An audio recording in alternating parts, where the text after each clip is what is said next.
Hello guys, welcome back to my channel DP Design, and in this video we are going to teach you how to do a motion simulation. Okay, you can call it as a dynamic simulation as well, because whenever we are doing any motion study and we have to see the simulation results or FEA results on the specific part, so what we have to do, we want to see the stress plot, we want to see the deformation or displacement plot or a factor of safety plot. Okay, so like this I have done for one wishbone. Okay, so this is just for taking you through the motion study, advanced motion study, and also side by side the simulation results as well. Okay, so we will start from the beginning how we have done the assembly. Okay, so as you can see, all the fulcrum points are connected with concentric, right? This is the body, and this is the wishbone, sorry, this is the push rod, and this is the bell crank. And bell crank have one connected suspension over here, which is a spring. Okay, the simple spring we have connected. This is our upright, which is directly connected to the tires. Okay, this is simple assembly we have given. These are the wishbones, right? If you move this upward side, it can move. Okay, the spring has been given in the motion study directly, so that's why it is not moving. If you are making it for the visualization purpose, then you can make it in a assembly. Okay, right? So this is how you can move your tires, and accordingly your whole system will move, right? So this is how you have to create the constraint, and you have to give the assembly level mates throughout the geometry to give the appropriate results.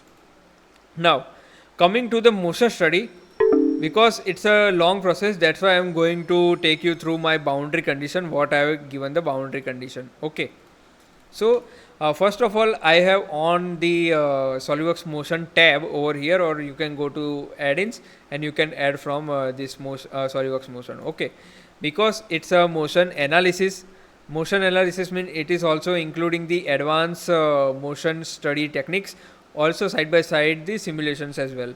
Okay, so let's move on to that. Now, what are the boundary condition I have given that I will take you through.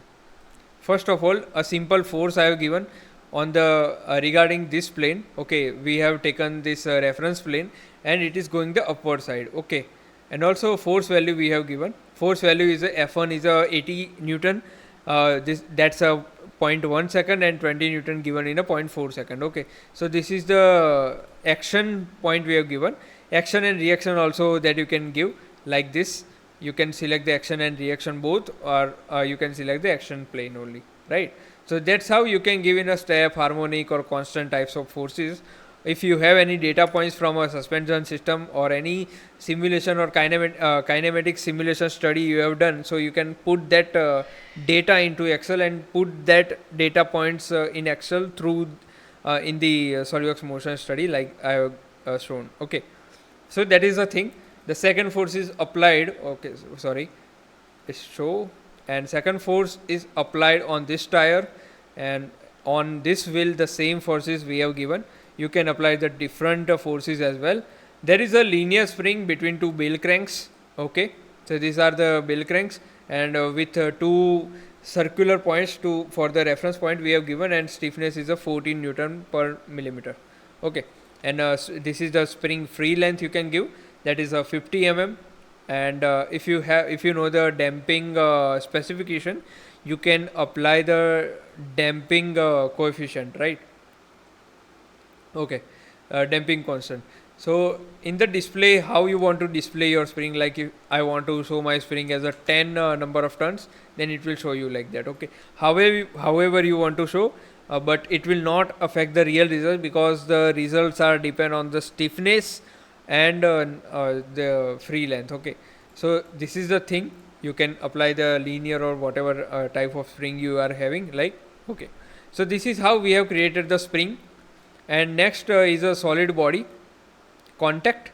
The contact with this bell crank, contact with whole body, you can apply all the bodies and go ahead. Okay, because there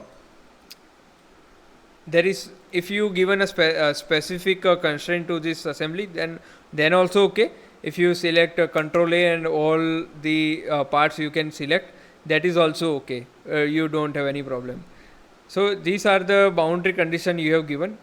Okay, so accordingly you have to give that, and this simulation is long lasting for 1 second.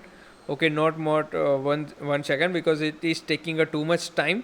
Also, if you are doing the simulation, then your time should reduce, because your time steps will be more for simulations. So like that. Okay, let's say I want to do the simulation of lower wishbone. Okay, I have done the upper wishbone, but for lower wishbone, I want to also do.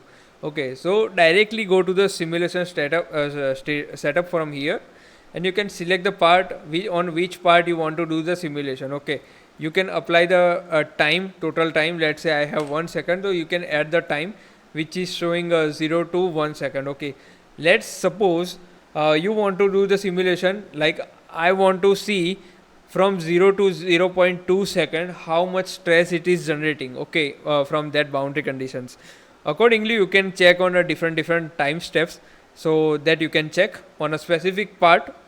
Okay, whatever part you have selected over here, that will replicate here. Okay, and you can do single part, you cannot do the whole level assembly. So that is the thing here, that is a constraint.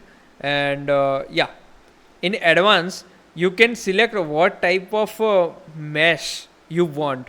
Like you want a fine mesh and get the accurate result, or you want a coarse mesh and to get solved it very quickly. Okay, so these are the options available in the simulation setup. So that is the thing. Okay, I am done with the simulation setup. Now I don't want to click this calculate button, because it will take a long it will take around half an hour to get solve this for a one wishbone. Okay, so that's why I'm not clicking here, because I have directly calculated and I want to show you that. So that's why I have calculated before, and I want to show you now. Let's say I want to go to the stress plot. So from the stress plot, I can see my legend over here, and I can see the plot over here. So you can see where my stress is generating.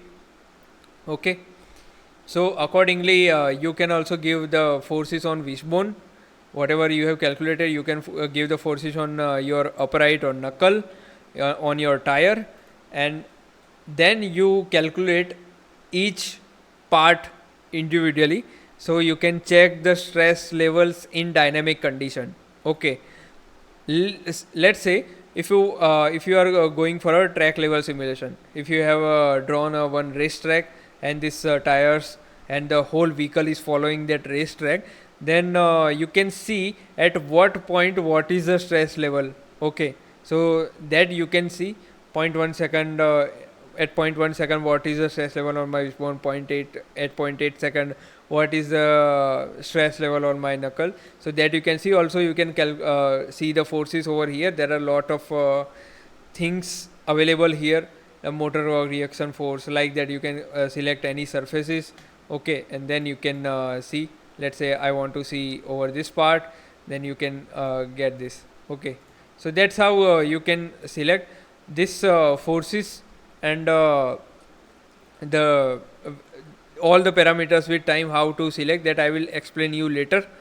Okay, because it was just for a simulation, and just same like the stress plot, you can also go for a deformation plot, which is showing the deformation. Okay, where it is getting deformed, and here are the value. Okay, so resultant value is this. Okay, I am done, and there is a factor of safety is there. Okay, so this is how you can perform simulation through the dynamic condition, right, using the motion analysis and in SolidWorks. So this is all for the video. You can try by yourself, making a simple components join together, and then you do motion analysis, and try 4-5 examples to get the proper idea about it and what time you need. So you will get an idea, and yeah, that's how you can do this kind of simulation. So that's all for the video, and thanks for watching. Keep sharing, keep learning.